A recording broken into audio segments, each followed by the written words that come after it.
computer. And let me start sharing my PowerPoint file. Now, last class, we stopped at explanation of the basic structure of a program. We talked about the comments, all these words that you see, and we stopped at identifiers. Today, we're going to go through the concept of what is an identifier. We're going to talk about variables, assignments, tracing. Let's see, what else do we have here? Initialization statements, data types, assignments between different data types. We're going to talk about constants and name constants and arithmetic operations. Well, it looks like we have a long list of things to cover. What I'm going to do, I am going to rely on Eclipse, and I'm just going to use the PowerPoint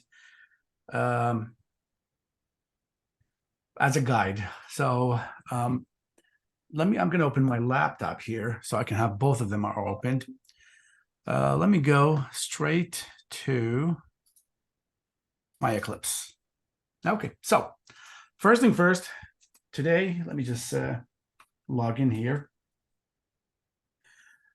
First thing we're going to talk about identifiers. Just if you give me 1 sec. I just need to log into my Canvas here.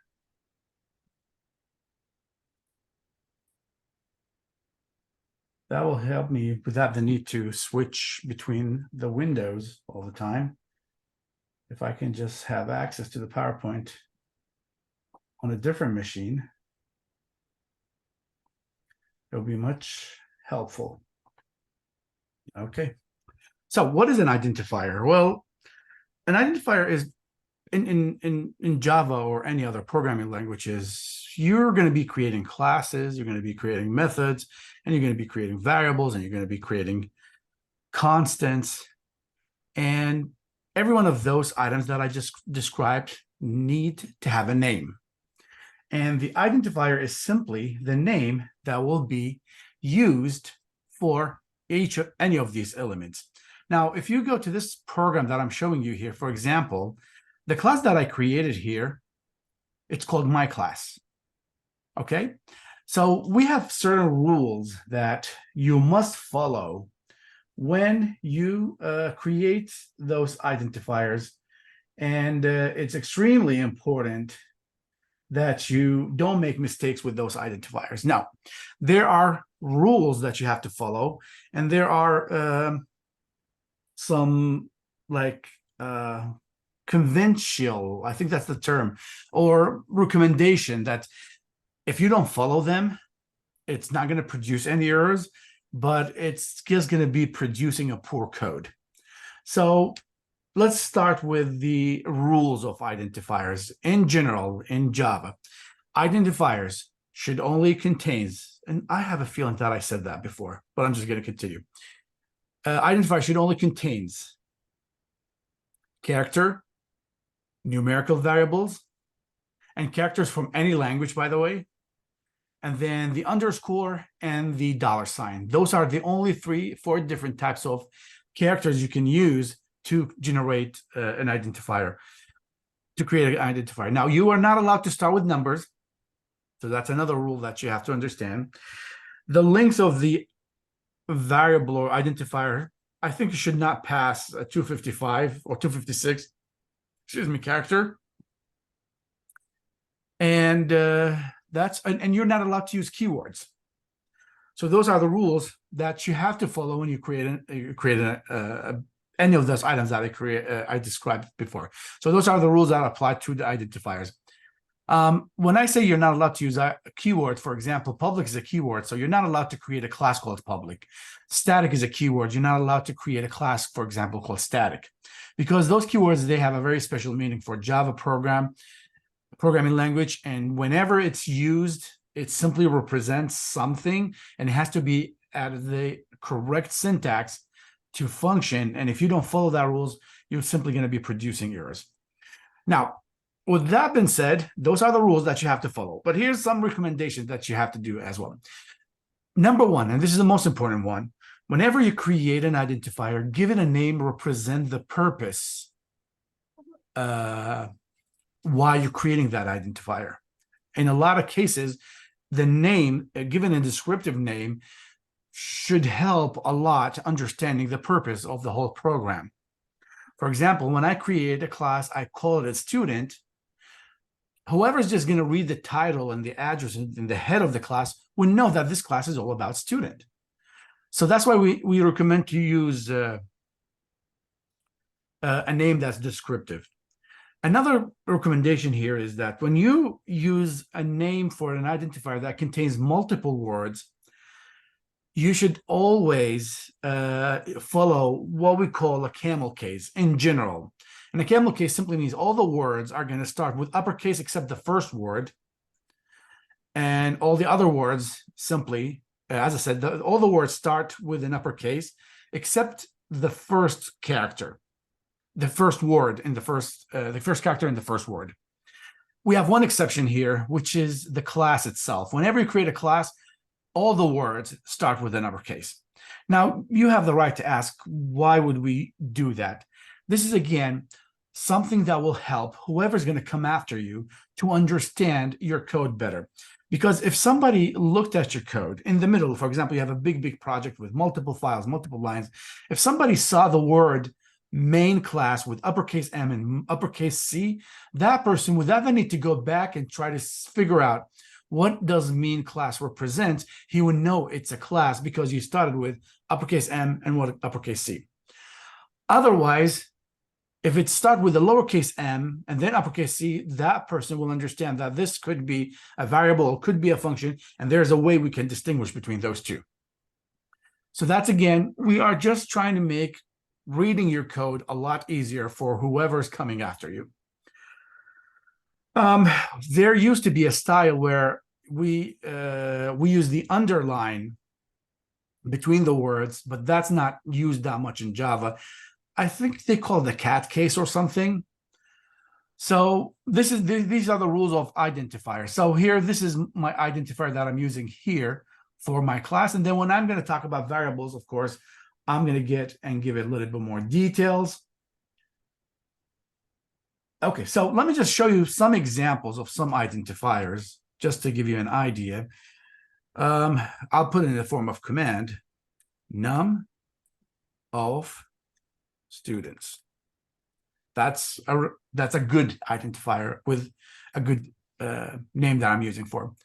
Let's say car max speed. That's another good identifier. And you can see here that the words that I'm using here are descriptive. And the reason, again, why we follow this camel case situation, because if I just come here, and let me just give you an example here.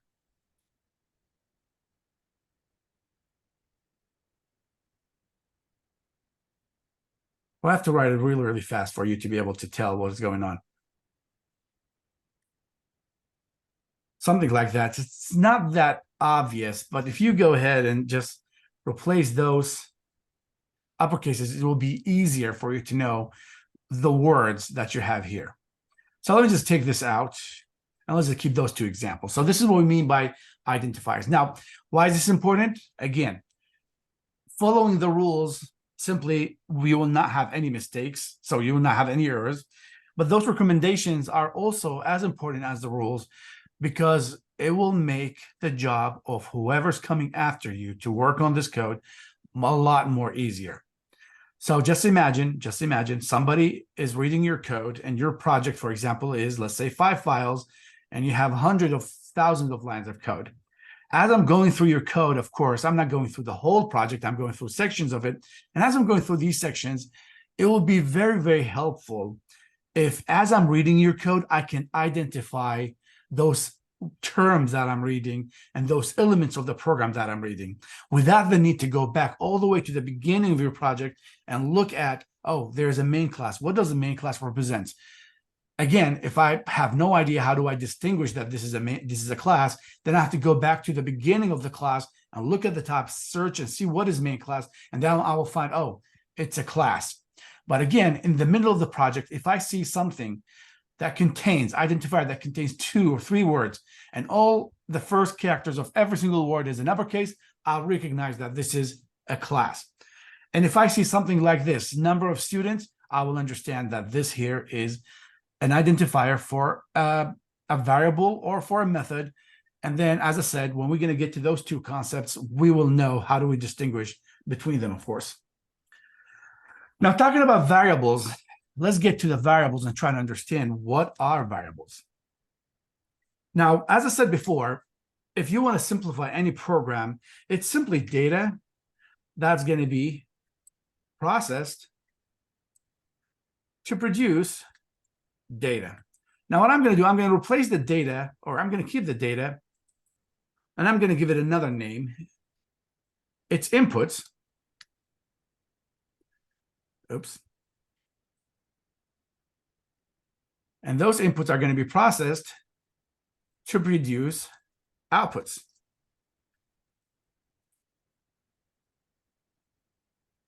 Okay, now, the question that you have to ask yourself now, what is the form of these inputs and where are they and how do we use them?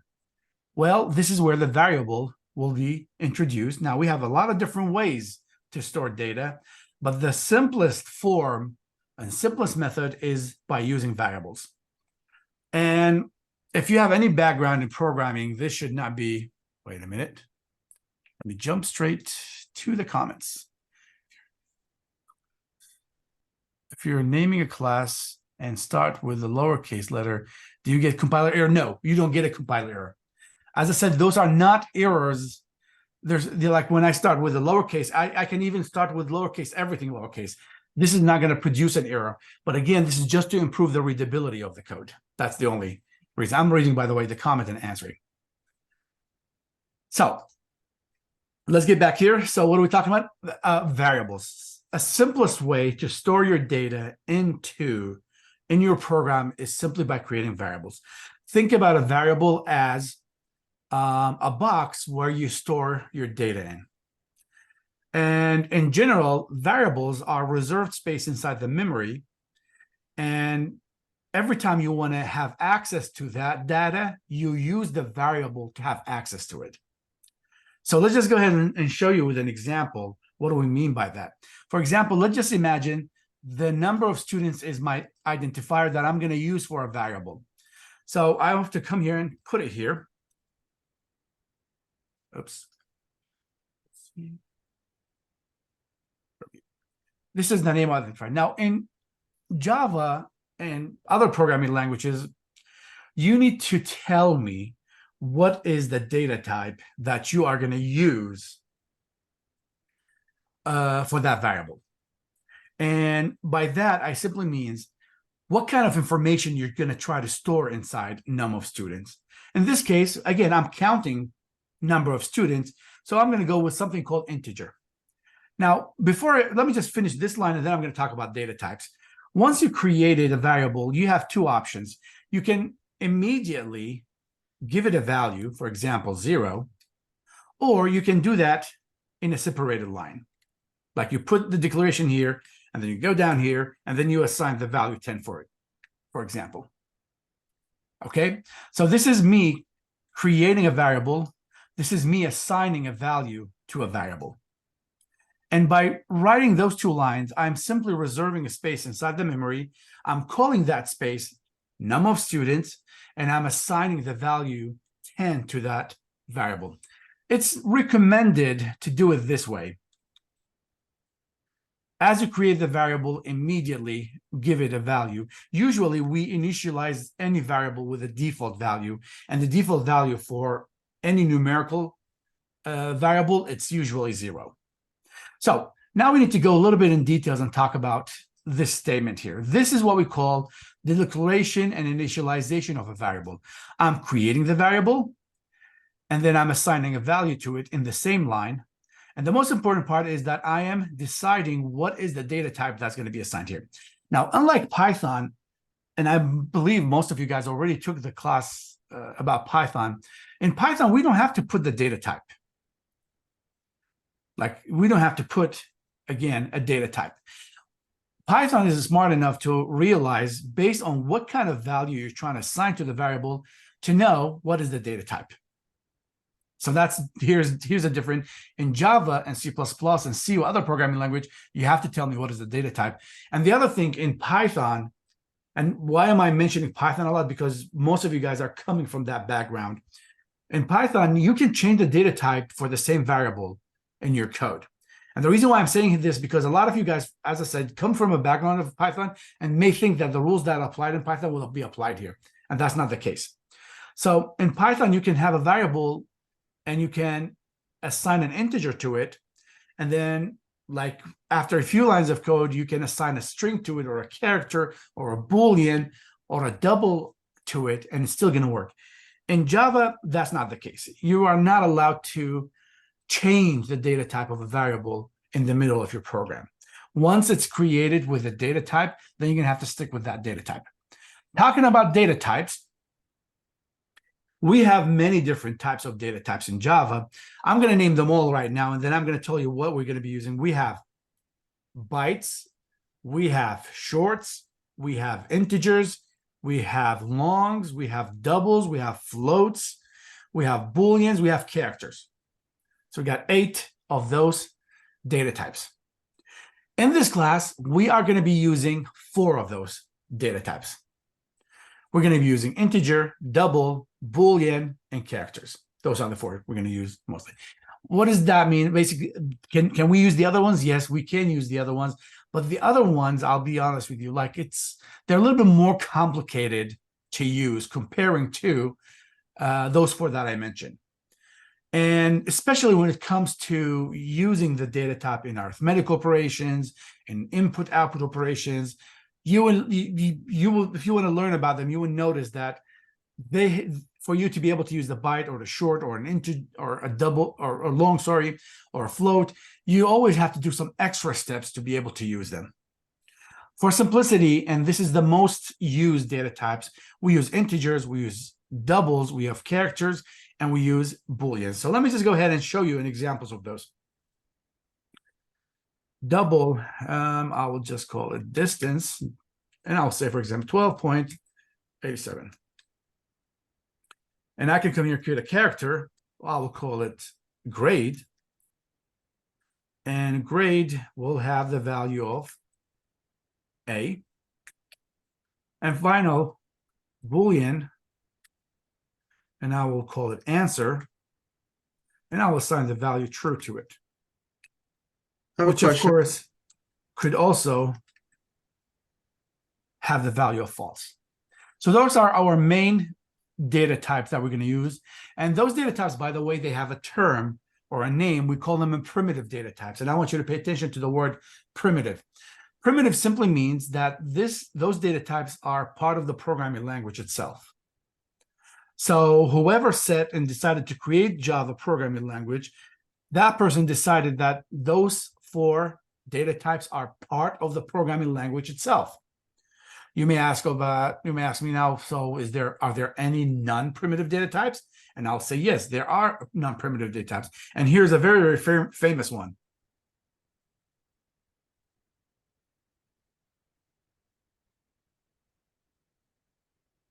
So this is, again, a non-primitive data type. So those are 4 primitive data types, and this one is non-primitive data type. So what's the difference between them? The idea is very simple. After they created the data type grade, they were able to create the data type strings using the grade, the character data type.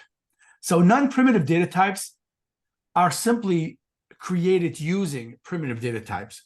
And those non-primitive data types are not part of the programming language. And also, sometimes we refer to them as reference. And then later, we're going to talk about memory management and how Java simply handle primitive data type comparing to how Java handle non-primitive data type. You will see that there's a lot of behind the scene operations that's going on that you have no idea. You don't see it, you don't feel it, but it's going on that Java will do and Java will follow to process your instructions in a way it believed to do or to manage your memory at the best efficiency possible. But again, what I'm trying to say here, that those are primitive data types, and this is a non-primitive data type. And as I said, I think we will have a chapter all about strings. And when we get to that chapter, we're going to talk about exactly why Java is handling non-primitive data types in a different manner comparing to the primitive data types. But at least here, since we are beginners, we just need to know, what do we have right now? So we have primitive data types, non-primitive data types. And those are the possible values. Now, you may ask yourself a question right now. Before you ask yourself, I'm going to tell you something here. When you work on a project and you find yourself thinking about a solution for that project, the first thing you have to think about is, how many variables do I need? And then after that, you have to think about, what will be the identifier that I'm going to choose for those variables? You have to give that a good thought. And then after that, and the most important part is, what will be the data type that I'm supposed to assign to those variables? And I'll give you some set of rules that you can follow that will make your life easier, of course. Rule number one, if what you're trying to store is something that doesn't accept the decimal point, then you go with integers. For example, how many phones do you have? I have 2 phones. How many kids do you have? I have 2 kids. How many computers do you have? You have 3 computers. You cannot tell me I have 2 kids and 0.75, 2 kids 0.6, 2 kids 0.001. Doesn't make sense. So whenever you're doing any type of calculation for something that's measurable without the acceptance of a decimal point, you go with integers. If you have something that you're trying to store and process that accept the decimal point, then you have to go immediately with doubles. If you're trying to store a character, a single character, and this is very important, with single characters, we use single quotations. You cannot use double quotations with characters. And if you want to store a single character, we have a variable called CHR, AR. And then if you're trying to answer a Boolean value, and Boolean values are simply true or false, you use the Boolean data type. Now, you may ask, when would I even need to store a Boolean variable? I'll show you a lot of examples when we get there. We like to create what we call flags in programming. And a flag simply means it's a space where you can set it to false. And when something happens, it will trigger it to switch to true. And when that thing is triggered to be true, your program is going to take a different action. So it's really useful tool to have those flags in your program. We always, again, whenever we have a case where you want your program to execute something and continue with the process of execution until a certain thing happened, and when that thing happened, immediately you want to raise a flag, and once that flag is raised, immediately you would take a different action. That's again where Booleans could be used. Okay, so those are the data types, and this is the reason why we have them. How do we assign data types? Basically, again, when you create a variable, you give it immediately, initialize it with a value. Of course, those values could be changed later. For example, I can come here, and I can come here and say num of students equal 100, for example, later on. It's a variable. You can change the value however you want it to be changed. Okay. I'm just keeping my eye on the Blackboard because I really don't want to forget anything. Now, I'm going to be moving into something. I'm just going to explain it now, and then later we are going to be talking about it a lot.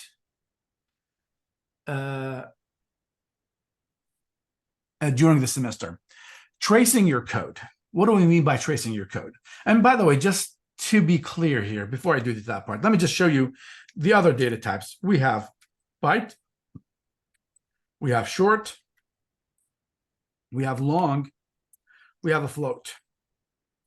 Now, the byte and the short and the long, those three, they belong to the family of integer.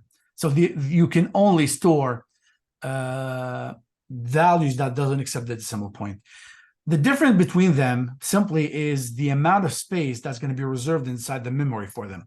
For example, the byte will reserve 1 byte, short will reserve 2, integer will reserve 4, long will reserve 8. Okay.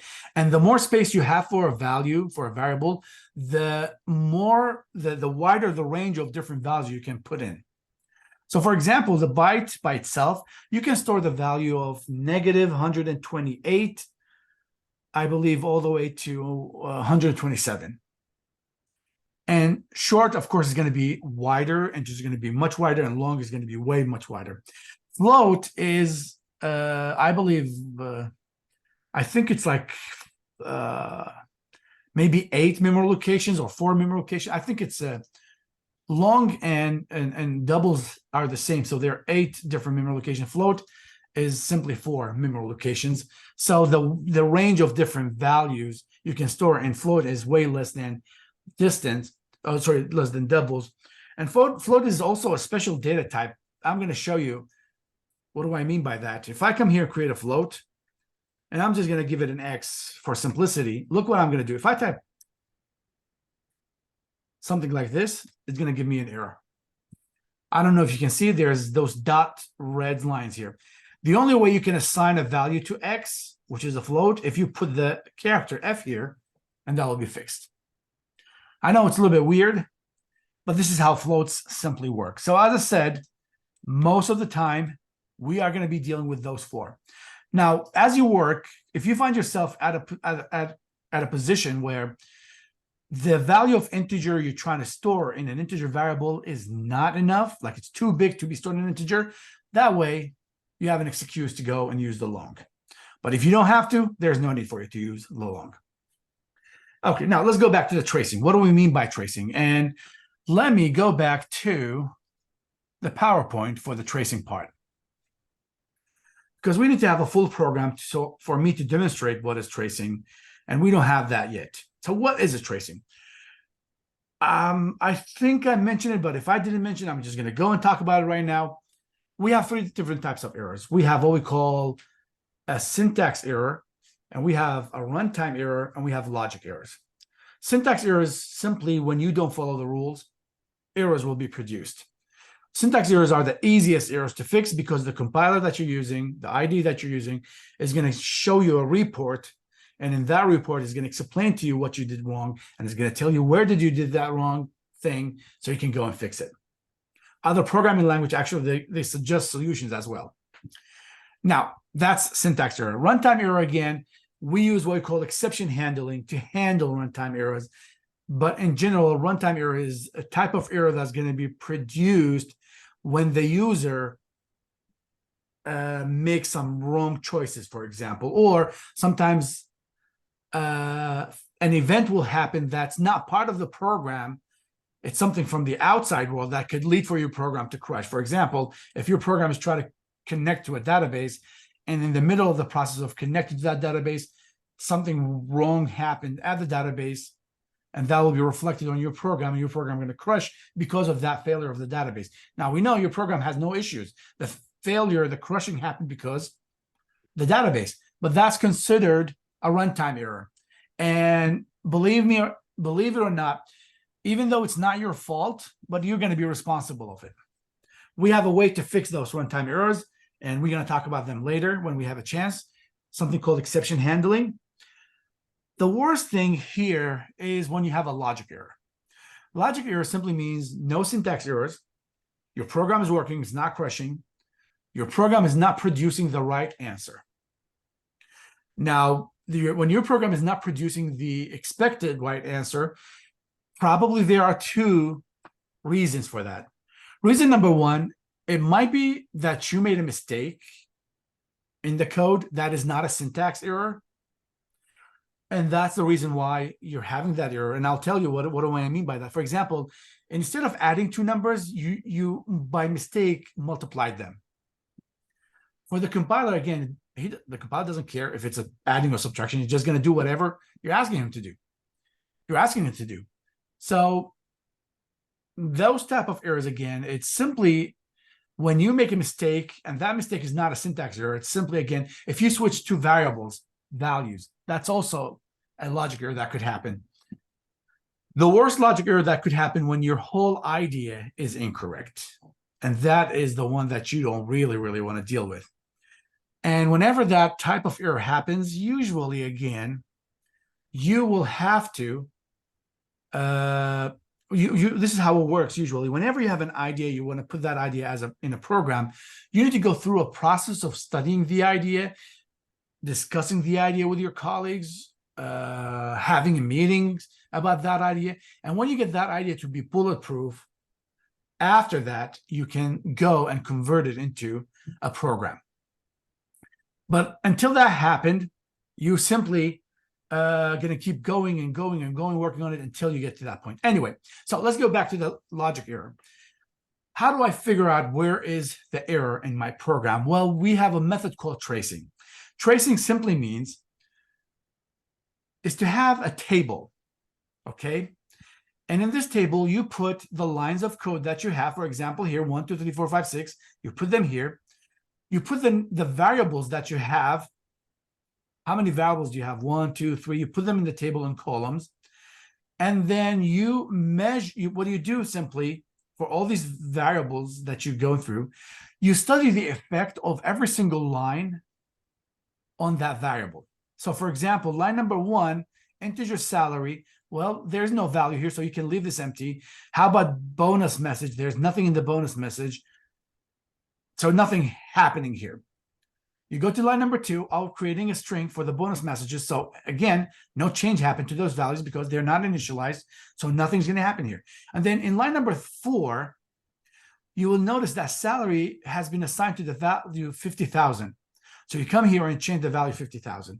And then you go to line number 5 and you see what happened in line number 5. Well, nothing happened to the salary. We just created a new message, bonus equal $ plus salary multiplied by 0.02. So this 0.02 is going to be multiplied by this value. So the message that's going to look like that. And then finally, the system will show me the final message on the screen. Now, you may ask, what is the whole point of that? Because here's how it works, especially when you have calculations, not something simple like that. You need to compare the results of what's produced by the computer with the results of your calculations. And if they match, like for example, at a certain line, I'm going to be adding 2 numbers. I know I'm supposed to be adding 2 numbers based on my algorithm. So on a piece of paper, I add those numbers and I see the results. And then I let the program execute and show me the value that happens. And if I notice a match, that simply means the program is doing what the algorithm is telling him to do. The moment I find that my calculation that I have to make sure that are correct do not matches with the calculations of the computer, this is where you should know that, oh, maybe I did something wrong here. Let me go double check, and you probably will find something wrong there. I'll give you a story about a syntax error that I made when I was a student that took me a week to figure. And I got depressed to a point that I was like thinking of leaving everything. Here's the error. And let me just switch my channel, my file. I was working on a C++ project, and the project was a huge, like thousands of lines of code. By mistake, in the middle of me writing the code, for some reason, I replaced the lowercase m with an uppercase m. And when I execute the program, everything inside the main method was producing errors.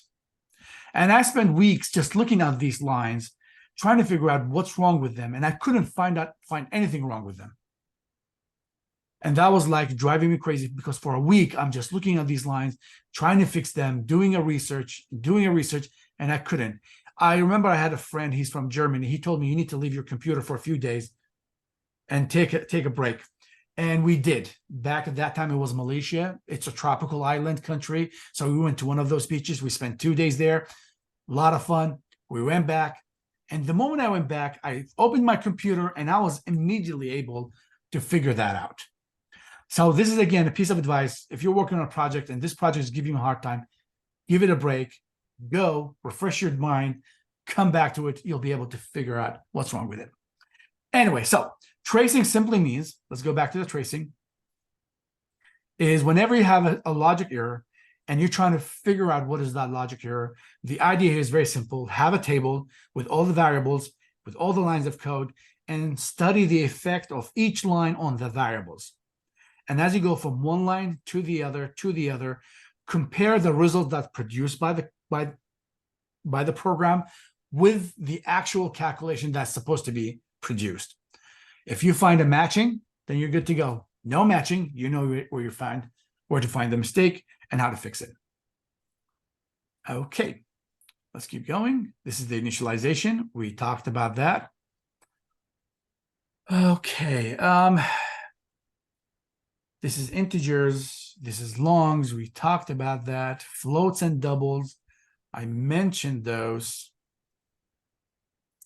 Those numbers you see here, this is just to show you the difference in the range of the values that could be stored in float compared to the double. So in the float, negative 3.4 multiplied by 10 to the power of 38, all the way to 3.4 multiplied by 10 to the power of 38. And look at the difference here, 308, 10 to the power of 308. That simply means there are 308 numbers. I will say 9 numbers in this value, and it can go all the way to negative. And I think there is something missing here, because we also can have the 10 to the power of negative, so it's going to be a really, really small value. But the book that we're using decided not to mention that, but it is a possibility. I have a question. Yes. Float and double can both have decimal points? Yeah, both of them have decimal points. That's what distinguishes them from the integer and the long. Okay. Yes. Now, the biggest issue that you have to be worried about is assigning values to data types that they don't match. Let's just put it that way. What do I mean by that? And let me just go back to Eclipse to demonstrate that fact. Now, I want you to look here to those variables and look what I'm going to do. If I come here and put 10.1, immediately you will see that I get an error here.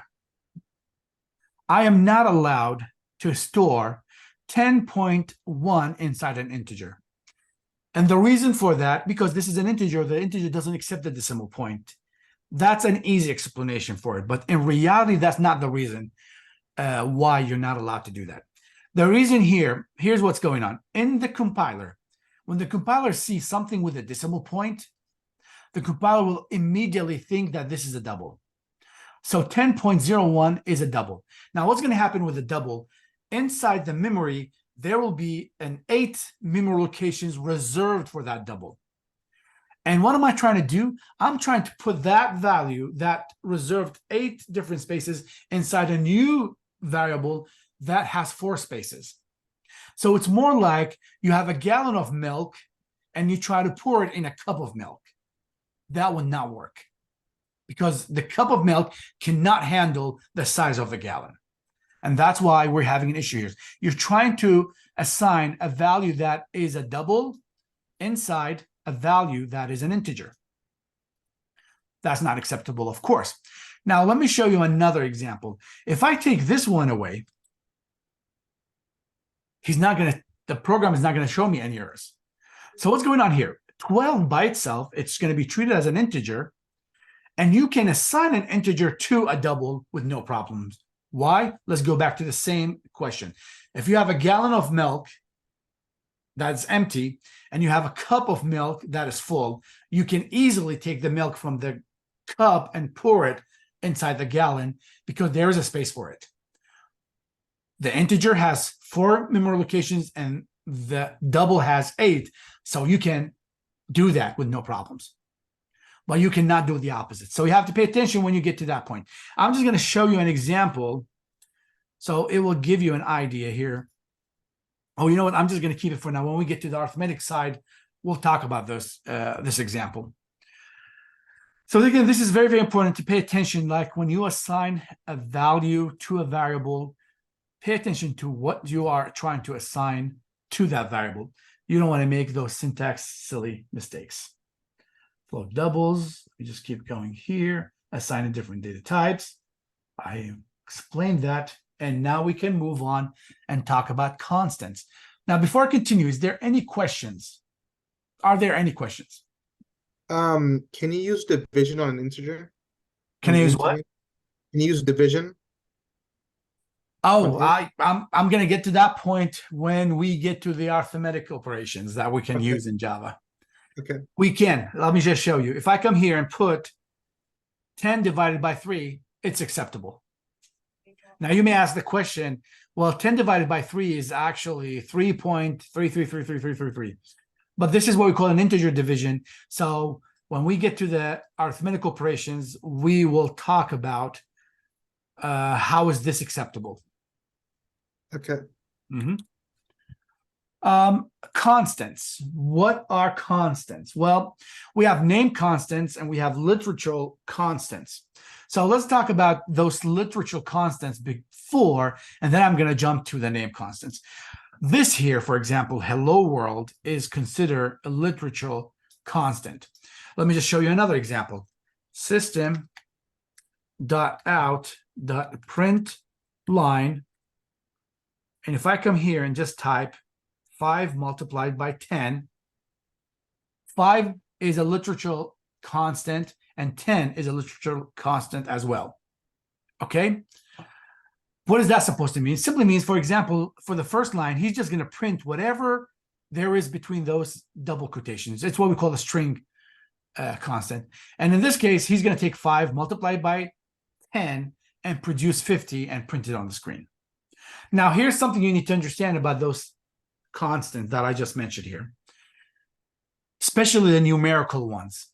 Try to avoid them as much as possible. And if I want to be very, very clear, try to avoid them 100%. What is that supposed to mean? It means when you find yourself writing a code and you find yourself using a number, you should know that you're making a mistake. Now, it's not a syntax error. Java will have no problems multiplying 5 by 10 if you ask Java to multiply 5 by 10. But here's the deal, and I want you to look at it from that aspect.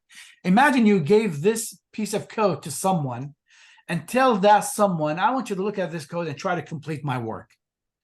What is this program supposed to do? You tell him, like, very, very briefly, this is what the program is supposed to do. That person, when he's going to look at this line of code, the first thing he's going to ask himself, what is 5 and what is 10? And why you multiply them? So using numbers directly in your program, it will simply just not be good for whoever's trying to read your code to understand what's going on. It's going to have a really, really negative effect on the readability of your code. One of your ultimate jobs is simply to make your program as easy for other people to understand as possible. And one way to do that is to avoid using numbers directly. Well, I can come here, and this is, again, just an example. I can come here and say integer number of apples equal 5. And I could come here and say integer or double price of apple equal, let's say, 10 cents, for example. If it's 10 cents, then I have to go with 0.1. But let's just say here, $10. This is my apple. This is my decision. I sell it for the price that I want. Now, here's what I can do. If I just come here and replace the 5 with number of apples and replace the 10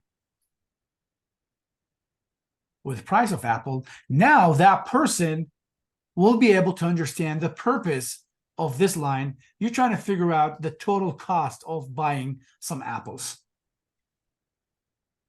Okay, so that's the difference between using actual variable comparing to those constant literature constants.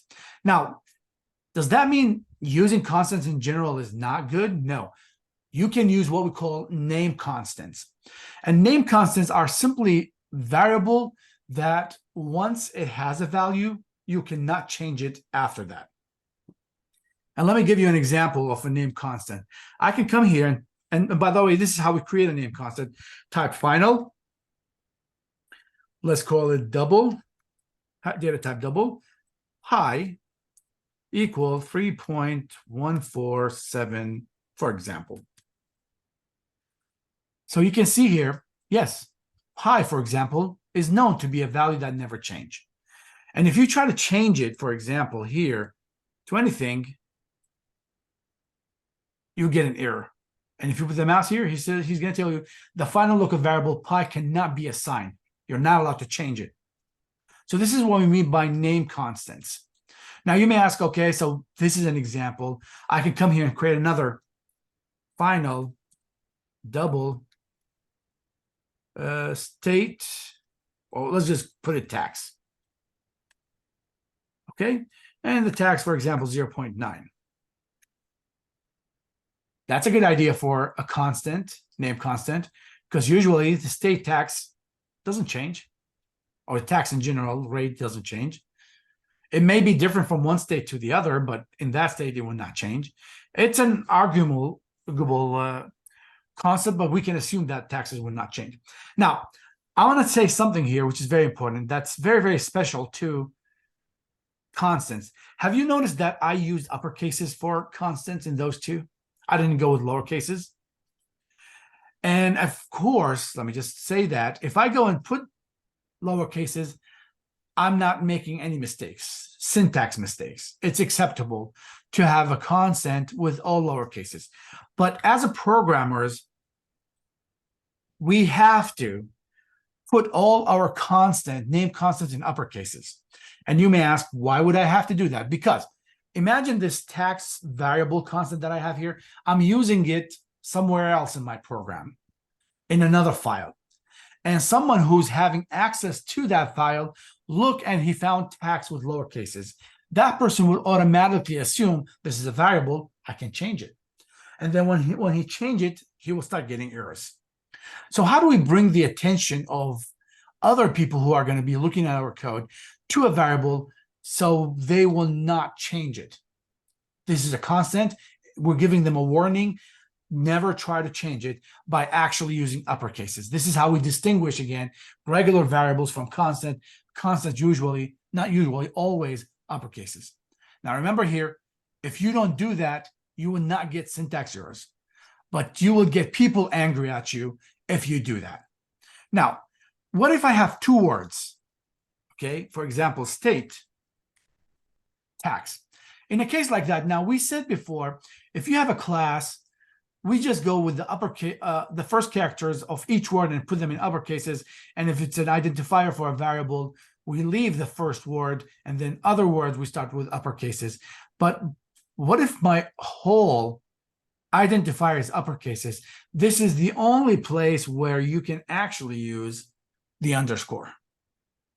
Again, it's not part of the rules, but it's recommended to use the underscore because it's going to make it a lot easier to read. Some other people, I've seen them before, they use the $sign. I personally prefer to go with the underscore. So this is what we mean by a name constant. And as I said, once the name constant is created, you cannot change it. Now, you may ask, there's another benefit, by the way, for using that. Now, I just want you to imagine, just imagine, instead of actually using a named constant in my calculations, I went directly and I decided that I'm going to use the state tax as a variable. Control C, let's just put it this way. And I'll just come here and put 0.9, for example, multiplied by whatever I bought, for example, 100, to show me the tax that I have to pay. Okay? Now, just imagine, in my program, I decided that I'm going to use the state tax in a form of its actual value for 100 times. Next year, after the program I created it, the government in that state decided to decrease the tax to be 0.5, 0.05. They decided to go down with the tax. Now, that simply means I have to go to each line that I use the 0.9 with it and change it to 0.05. And that's a lot of work. But again, if you use a name constant here, all you have to do, change it one time, and that change is going to be reflected in every single other time you use the state tax as a variable. That's again the beauty of using those variables and name constants. Name constants, program okay. I talked about that. Now I'm gonna stop at this point, and I want to know if you guys have any questions. If you have any questions, please let me know. So I got a quick question. Go ahead. So can you repeat again why we don't use constants as much? Oh no, I didn't mean you don't use them as much. I meant Oh. I meant don't use numbers, literature constant, which I simply means just like the example that I'm highlighting right now. Okay. That's what you should avoid. But no, if you need to use constant in the form of actually what we call a named constant, yeah, go ahead and use as much as possible. The only thing that I say do not use is to use numbers directly.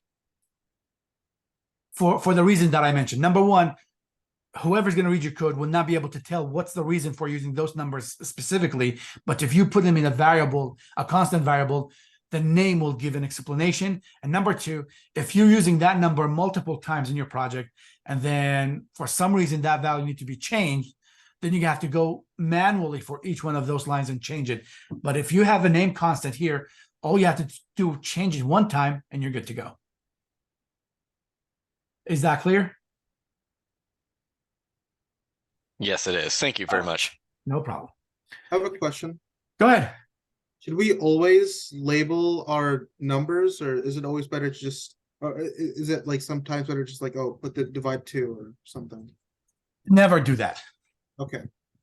Even if you, for example, if you're supposed to divide by 2 in your program, Yeah. There's a reason why 2. Yeah.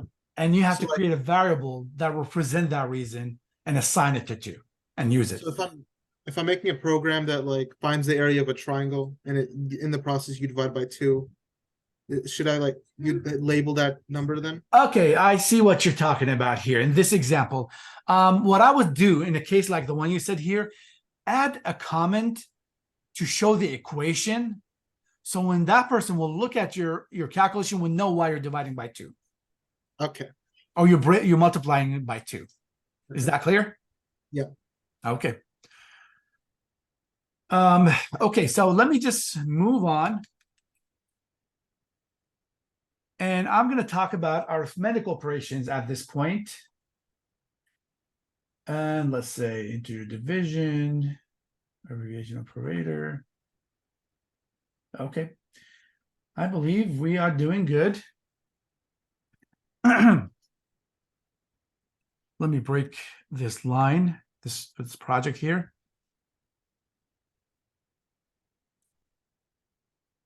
Okay, now in Java, we have mainly 5 different arithmetic operations, and those operations are very, very simple and straightforward. We have a plus, addition operation, we have subtraction operation, we have the multiplication operation, we have the division operation, and we have a new one that you might heard or not heard about it before. It's called the module operation. Now,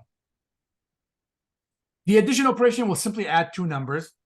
The subtraction operation will subtract number from a number. Multiplication will multiply 2 numbers. Division will divide 2 numbers. And the module will return, very, very important, the remainder of a division operation. Okay? Now, those 2 are very, very special, and we're going to talk about them in a sec.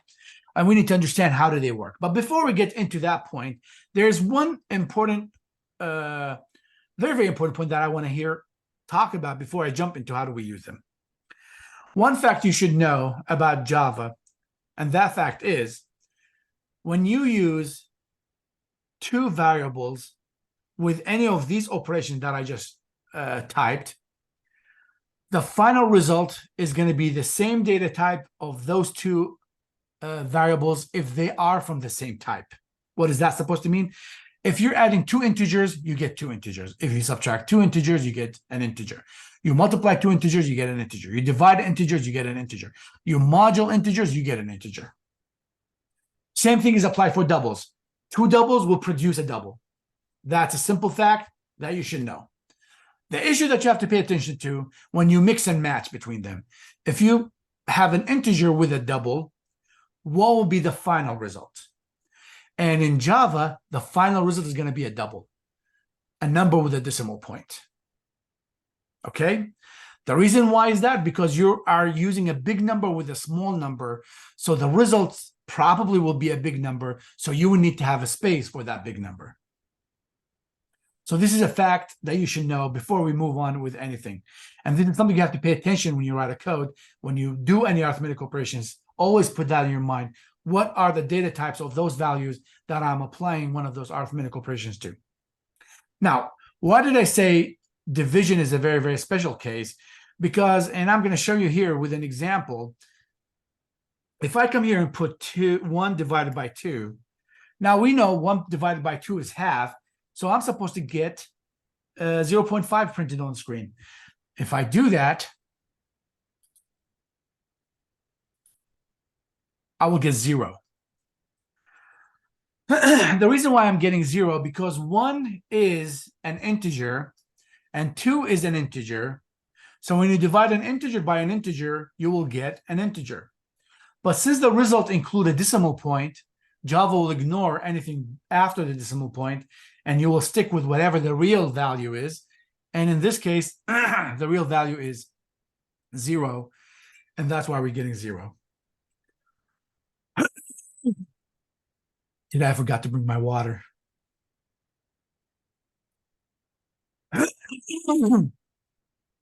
Okay, so that's what we mean by integer division. We also have the module operator. Let me see here. I'm going to talk about those. Expression evaluation. Okay. Practice, casting, escape characters. Let me continue. Okay. So what is the module operator? Well, the module operator is very simple, and I'm going to show you here with an example. If you have a number, let's say 23, and you divide 23, let's say, by 3. Now, we know for sure this is going to produce 7.333333. Oh, wait a minute, not 333. 6666666, which is equivalent to the following: 7 and 2 by 3. This is a very, very simple and basic math. Okay, I'm just showing you that 23 divided by 3 is going to produce 7.666, which is equivalent to 7 and 2 over 3. Now, the module operator is when you type 23 module 3, you're asking for the remainder of the division, and the remainder of the division is this 2 that you see here. So that's what the result of the module operator. It's simply this 2 that I'm going to put between single quotations, which is, again, the 2 that you see here. Why is this important? In a lot of calculations, you will need to figure out and find out the remainder of a division. One of the applications that I can think about here, converting your numbers from decimal to binary, you're going to have to use the module operator. There's a lot of algorithms, by the way, are built based on this module operator. Okay, let me just go back. I just realized I'm not supposed to complete chapter 3 this week because we're going to have next week.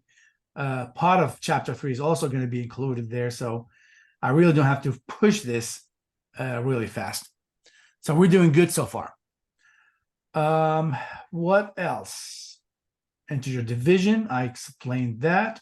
Expression evaluation, practice. Now, how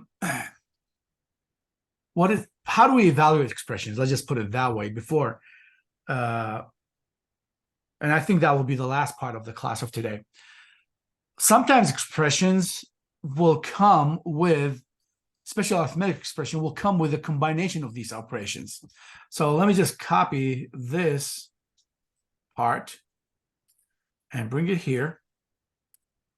And I'm just going to show you examples. For example, 3 minus 1 multiplied by, let's say, 6 plus 7 divided by, I will say, let's just make it easier in the calculations, 8 divided by 4. And semicolon. Now, as you can see here in this expression that I have here, I have a subtraction, I have a multiplication, I have an addition, and I have I have addition and I have a division operation. The question that you have to ask yourself, well, I have those combinations of those operations. Which of these operations are going to be performed first, and which one of them is going to be performed last? And the answer for that is very simple. All you have to know is the multiplication and division and modulo operators, they have the same level of priority. Okay? So whenever they are included in an expression, they will be implemented first. And if you have multiple of them, you're going to evaluate them from left to right. So in this case, I have a multiplication here and I have a division here. So that simply means this is going to be implemented first and is going to produce the value of 6. And this is going to be implemented second to produce the value of 2. And then after that, we have minus and plus.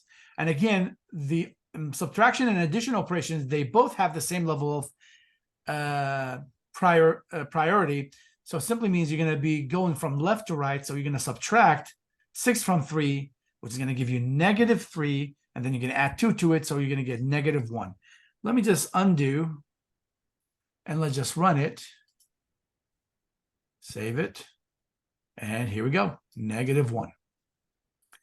So why is this important? Because believe me, sometimes expressions can go as long as 2 lines of code. And if you just write those expressions without taking care of which operation is going to be performed before the other one, then you're going to have a lot of troubles when you're going to try to trace the execution of your code. I'll give you an example here. What if I want this to be evaluated first? Well, all you have to do in this case, use parentheses to prioritize the operation. That simply means because I put parentheses here, I'm simply asking the compiler to get this part done first and then the other ones. So it's a good idea to practice this. And I think the PowerPoint that we have here had a few examples to show you how important it is, the order of the operations when you do those calculations. Let's see here. Okay. Yep. We're just going through the same concept that we're talking about. Okay. The last part I'm going to talk about now, and then I'm going to let you guys go to enjoy the rest of your day. And this is one of the key features that that are available in it used to be like introduced in C++ for the first time. And now we also have it in Java. So we have this operation, the increment operation, the plus plus operation, and the minus minus operation. So what are those two operations? Well, plus plus simply means increase the variable by 1, minus minus decrease the variable by 1. What is that supposed to mean? Integer x equal 10. And if I say here x plus plus, that simply means x is going to be 11. So if I go ahead and print x, the printer is going to print 11 for me. Now, this is very, very critical to understand because I'm going to show you an example in a sec that will flip your whole understanding of this concept. So let's go back here. X equal 10, normal, no problems. And then I said x plus plus. So I'm simply increasing x by 1. And what do I have here? I have x, so I'm going to see 11 printed on the screen. If I run my project, and I got the 11. Nothing different, very normal. Now, we also can do the following. We can type plus plus x. And this will also increase x by 1. And if I run it, you will notice that I will always get 11. But the question here, the trick here that I'm going to show you is, what if I take this line away and I come here and put plus plus x or put x plus plus. So let's start with x plus plus. If I run it, it will give me 10. It would not give me 11. And now you may ask the question, well, didn't you just said that the plus plus is supposed to increase the value of x? And the answer will be yes, it is supposed to increase the value of x. So let's look here. Well, how come it's not doing it here? Well, before I tell you why, let me just show you, what if I put plus plus before x? And now if I run it, I get 11. Okay. I'm not a magician, by the way. And let's just continue with that. So when I put plus plus before the x, I was able to see the value of x as 11. But when I put xx plus plus, the value that was printed is 10. Now, let me just tell you, both cases, the value is 11, whether you put it before or you put it after. But when you put it after, I didn't see the value of current x. What did I see? I see the value that I had previously. So if I want to put it in rule, here's the rules. When you use a plus plus before the x, it simply means increase the value of x by 1 and then use it whatever you want to use it with. And in this case, I'm trying to show it on the screen. So plus plus x simply means add 1 to x and make it 11, and then after that, show it. Now, if I take plus plus and put it after, what I'm saying here, show me the value of x, which is going to be 10, and after you print it, increase it by 1. And that's why I was able to see it as 10 here. But believe me, if I just copy this and go down and took the plus plus away, just show me what is the value of 10, of x, you would notice that actually the value of x is 11. Now, why is this a big deal? Later, we're going to talk about loops, and we're going to talk about data structures, and we're going to talk about array and array list, and you would notice that this plus plus operation is going to be used a lot. You just have to pay attention. Am I putting it before or am I putting it after? When doesn't matter and when it doesn't matter. The last thing I'm going to talk about here, by the way, subtraction follow the same rule. If I come here and say integer y equal, look at this, plus plus x, that simply means you're going to have to increase x by 1. So it's going to be 11, and 11 is going to be assigned to y. But if I type plus plus y, simply means I'm going to take x as it is and assign it to y. So y is going to hold the value of 10, and then after that, increase x by 1. It's a feature that we have in Java programming language and other programming languages. And it's going to be very, very useful later when we get to the chapter of loops. I still have like time to cover the last part because it's related to this one. I really don't want to wait for next week to go through it. In addition to all these operations that I show you here, we also have those operations. We have plus equal, we have minus equal, we have multiplication equal, we have a division equal, we have a module equal. What are those operations? I'm just going to give you one example, and I'll let you guys enjoy the rest of your day. If I come here and say integer z equal 10, and let's say I want to update z by adding 5 to it. So I want z to equal 15. What I can do, I can come here and say z equal z plus 5. So what did I do here? I have an assignment operator here. I have a right side and I have a right side. So what's going to happen? The compiler is going to go to the right side, evaluate this expression, which simply is going to ask, well, it's z plus 5. What is z? Z is 10. 10 plus 5 is 15, and then 15 is going to be assigned back to Z. So when you go and print Z here, you will simply see the value of 15 printed on the screen. This is nothing new. We already know that. So if I come here and put Z instead of X, I'll see the 15. Now, what I can do, I can replace this line with this line, Z plus equal 5. This line here is equivalent to this line.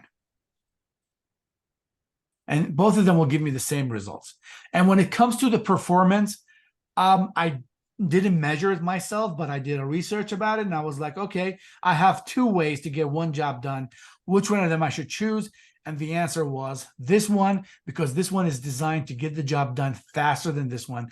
And by faster, I'm not saying like there will be like minutes and seconds different, but when it comes to the efficiency, this is more efficient than this way.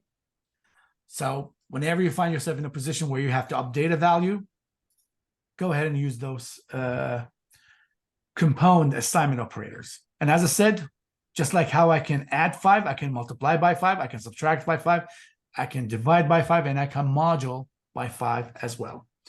And I'll tell you something from now. When you're going to take a class called data structures, everything that you're learning here, you will see it in your face waiting for you in those classes. And they're going to be really, really complicated. So if those basics are not understood very, very well at this level, it will hunt you back when you go to the data structure class, because in data structures, you're going to be writing codes for very, very complicated algorithms. And it's going to be very, very hard to understand if you don't know those basics of programming. I'm going to stop at this point. So let me stop sharing. Let me go to, before I stop sharing, let me just go to my PowerPoint and I'll just show you where did I stop at. So next class, we'll continue from that point. I believe I stopped at this point. So this is a tracing practice. I'll get to this point next class when we come next week. So let me add a slide here. Let me save my work. Let me stop sharing. Let me stop recording.